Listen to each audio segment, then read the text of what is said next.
Ratusan tahun sebelum kelahiran Nabi Muhammad, sumur Zam-Zam sudah ada, dan tak ada seorang pun yang tahu keberadaannya. Namun, berkat Abdul Muthalib, sumur Zam-Zam itu kembali terkuak keberadaannya. Selain itu, ada beberapa orang yang pernah menyelam dalam sumur Zam-Zam. Dan yang mereka temukan, sungguh luar biasa.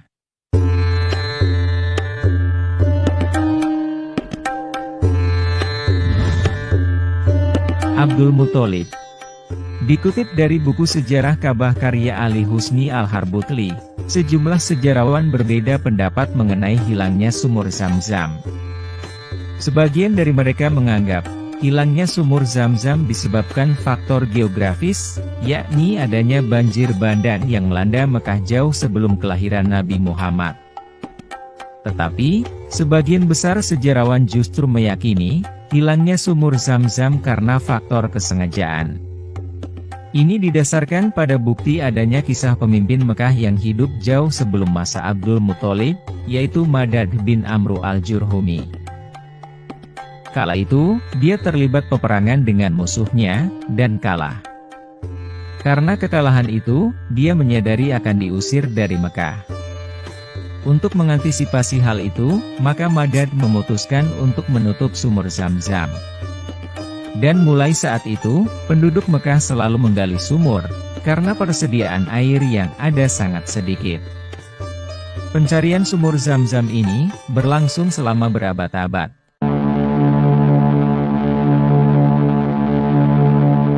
Abdul Muthalib mempunyai tanggung jawab besar setelah pamannya dalam urusan Ka'bah seperti Sikayah dan Rifadah, yaitu memberi minum para jamaah haji yang diambil dari sumur-sumur di luar Mekah.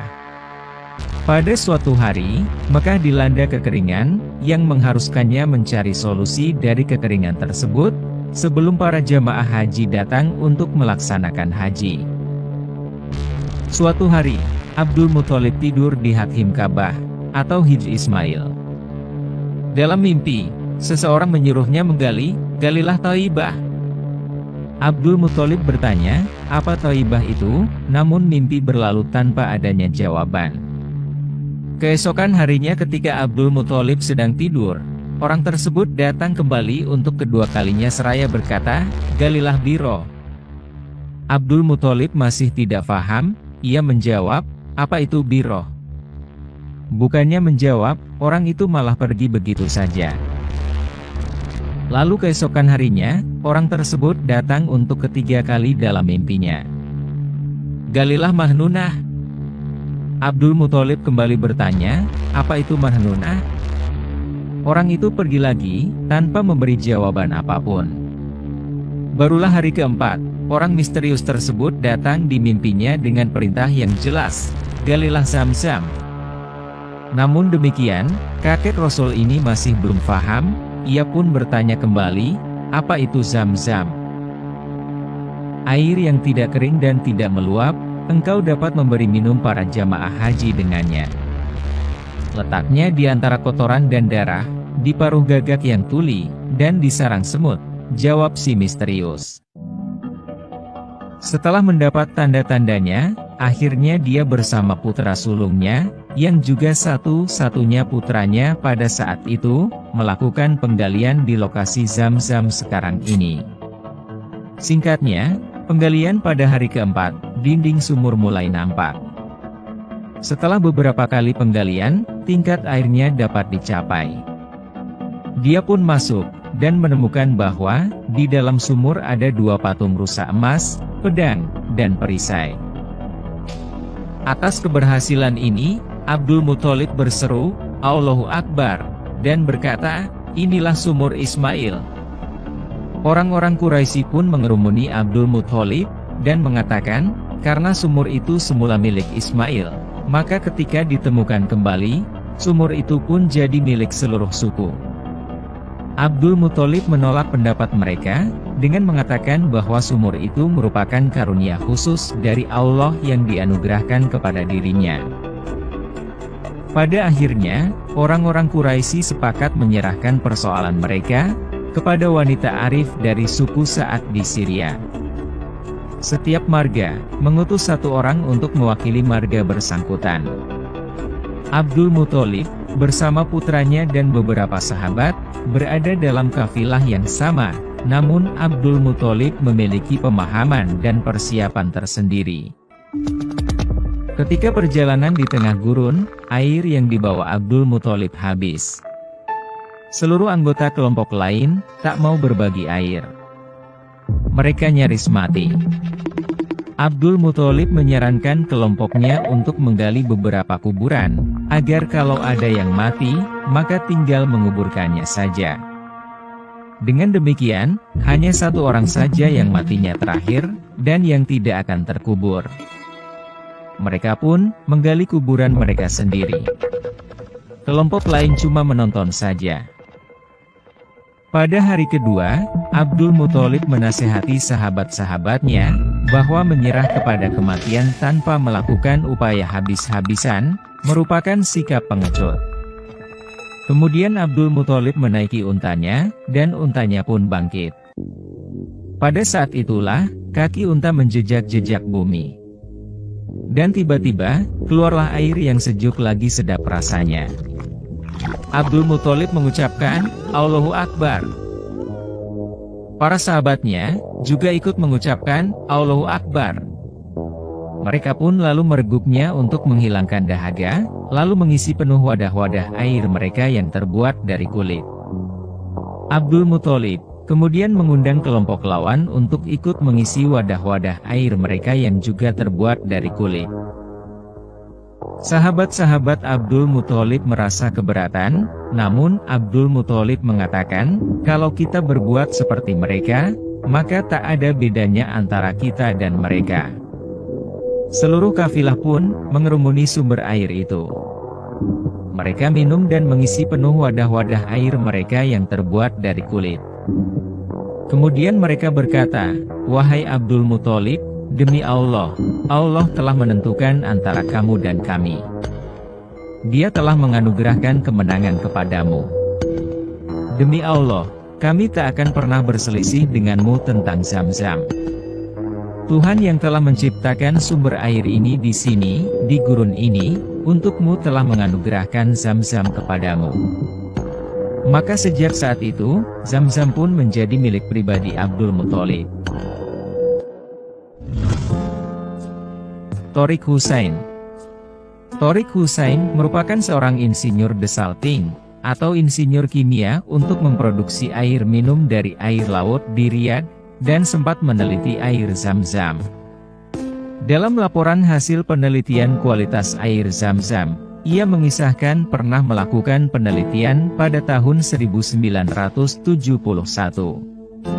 Ini bermula ketika setelah seorang dokter menulis kepada European Press, sebuah surat yang mengatakan bahwa air Zam-Zam tidak layak untuk diminum. Dia langsung berpikir, bahwa ini hanyalah bentuk prasangka buruk terhadap umat Islam.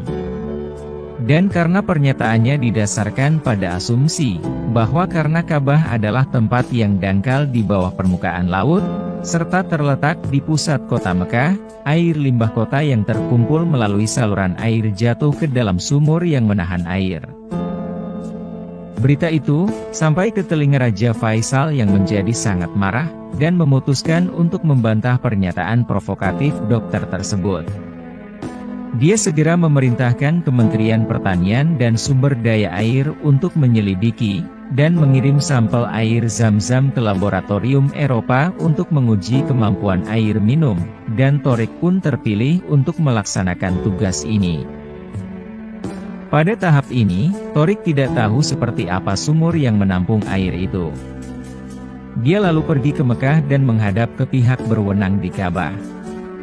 Ketika tim mereka sampai di sumur, sulit baginya untuk percaya bahwa genangan air lebih mirip kolam kecil sekitar 6 kali 4,5 meter. Ia kaget, karena sumur inilah yang menyuplai jutaan galon air setiap tahun untuk haji, dan jutaan galon untuk pengunjung sejak muncul pada masa Nabi Ibrahim berabad-abad yang lalu. Pimpinan Tariq memberikan komentar yang sangat tidak rasional, bahwa sumur Zam-Zam itu berhubungan secara internal ke Laut Merah. Padahal, Mekah berjarak sekitar 75 km dari Laut Merah.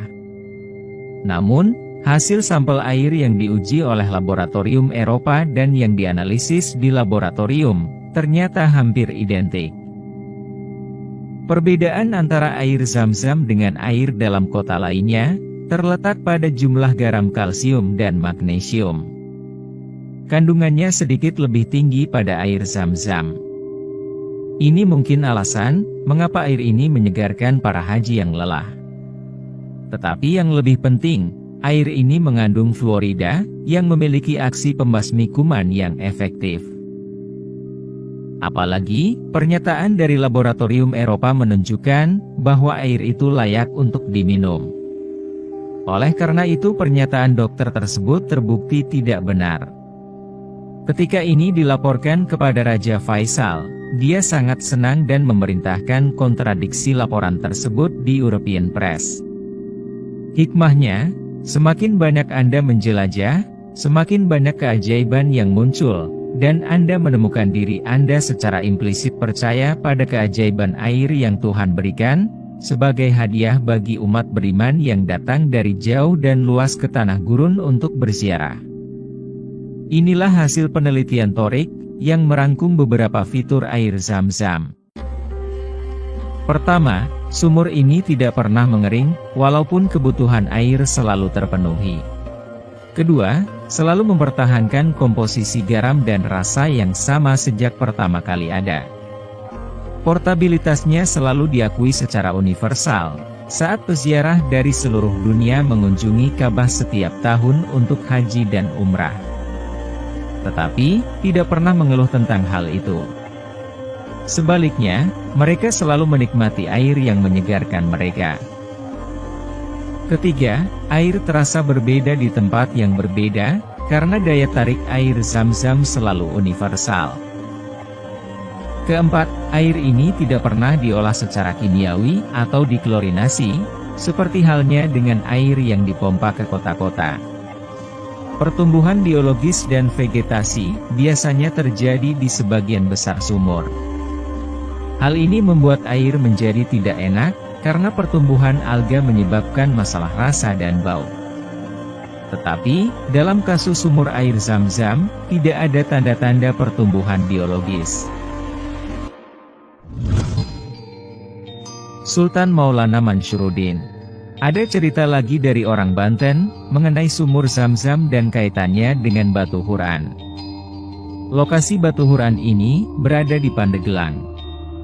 Ini adalah sebuah batu yang dipercaya oleh masyarakat setempat, bahwa siapa saja yang melakukan tawaf, atau berkeliling sebanyak 7 kali putaran di batu tersebut, maka segala permintaannya akan dikabulkan oleh Allah. Ceritanya, sekitar tahun 1651, Sultan Agung Abdul Fattah berhenti dari Kesultanan Banten, dan pemerintahan diserahkan kepada putranya, yaitu Sultan Maulana Mansyuruddin. Beliau pun diangkat menjadi Sultan ke-7 Banten. Kira-kira selama 2 tahun menjabat menjadi Sultan Banten, kemudian beliau berangkat ke Baghdad, Irak untuk mendirikan negara Banten di tanah Irak, sehingga kesultanan untuk sementara diserahkan kepada putranya Pangeran Adipati Ishak atau Sultan Abdul Fadli. Pada saat berangkat ke Baghdad, Sultan Maulana Mansyuruddin diberi wasiat oleh ayahnya. Apabila engkau mau berangkat mendirikan negara di Baghdad, janganlah menggunakan atau memakai seragam kerajaan, atau nanti engkau akan mendapat malu. Dan kalau mau berangkat ke Baghdad, harus langsung ke Baghdad, kecuali engkau mampir ke Mekah.